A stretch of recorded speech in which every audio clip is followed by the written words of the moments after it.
दोस्तों, जैसा कि हम जानते हैं, भारत सरकार अब अपना हाथ डिफेंस इंडस्ट्री में भी जमाना चाहती है, जिसकी वजह से हम ऐसी ऐसी हथियारों का निर्माण कर सके जिसके बारे में दुनिया ने कभी सोचा भी ना हो, और इसकी हमें जरूरत भी है। जैसा कि हम जानते हैं, भारत अपने दुश्मनों से घिरा हुआ है, जहां पर एक तरफ है चाइना, जिसके पास बेहिसाब हथियार मौजूद है, और दूसरे नंबर पे है पाकिस्तान, जहां पर परमाणु बम किसी आतंकवादियों के हाथ पर मौजूद है, जिसकी वजह से पाकिस्तान इसका इस्तेमाल कब भारत पर कर दे, इसका कोई भरोसा नहीं है। और इन दोनों ही देशों से सेफ्टी पाने के लिए भारत सरकार को पहले कई सारा इन्वेस्ट करना पड़ता था दूसरे देशों से हथियार खरीदने के लिए, जिसकी वजह से भारत का अधिकतर विदेशी मुद्रा भंडार सिर्फ हथियार परचेस करने में ही खत्म हो जाता था। लेकिन इसी को देखते हुए भारत सरकार ने एक डिसीजन लिया है कि जो हम हथियारें दूसरे देशों से परचेस करते हैं, ये सभी वेपन हम खुद से भी तो बना सकते हैं, जिसकी वजह से भारत सरकार ने 2020 में 600 से भी ज्यादा आइटम्स को बैन कर दिया था, जिसे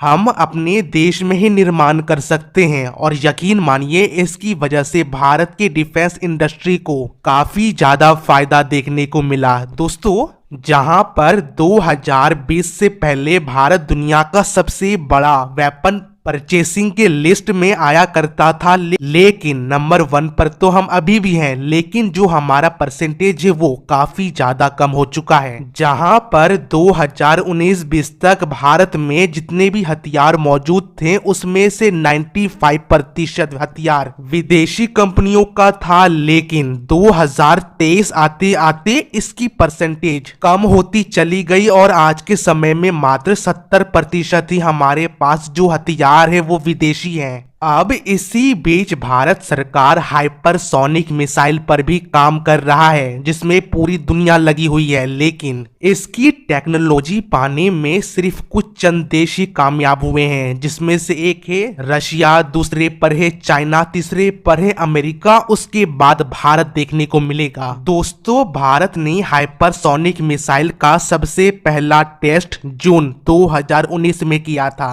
और इसके ठीक 4 साल के बाद हाइपरसोनिक मिसाइल का दूसरा टेस्ट किया गया। लेकिन अब न्यूज निकल के आ रही है कि भारत सरकार इसका तीसरा टेस्ट भी करने जा रही है, जिसे 6 मिनट तक फ्लाइंग करवाया जाएगा, जिसमें इन्हें 800 किलोमीटर तक की दूरी तय करनी होगी, जिसकी वजह से भारत उन कुछ चुनिंदा देशों की लिस्ट में आ जाएगा जो हाइपरसोनिक की टेक्नोलॉजी पा सकता है। वैसे तो अभी तक सिर्फ रशिया ने ही हाइपरसोनिक मिसाइल का सफल परीक्षण करके दिखाया है, या फिर सही मायने में हाइपरसोनिक मिसाइल बना पाया है, नहीं तो आज के समय में बाकी के सभी देश सही मायने में हाइपरसोनिक मिसाइल नहीं बनाया हुआ है। लेकिन अभी सभी देश इस पर काम पे लगे हुए हैं। अब तो देखने वाली बात है कि कौन सा देश दूसरे पोजीशन पे आता है। तो दोस्तों, इस वीडियो में इतना ही। यदि आप पहली बार हमारे चैनल हिंदुस्तानी नॉलेज पर विजिट किए हैं तो वीडियो को लाइक और चैनल को सब्सक्राइब जरूर कीजिएगा। मैं मिलता हूँ किसी और वीडियो में, तब के लिए नमस्कार, जय हिंद।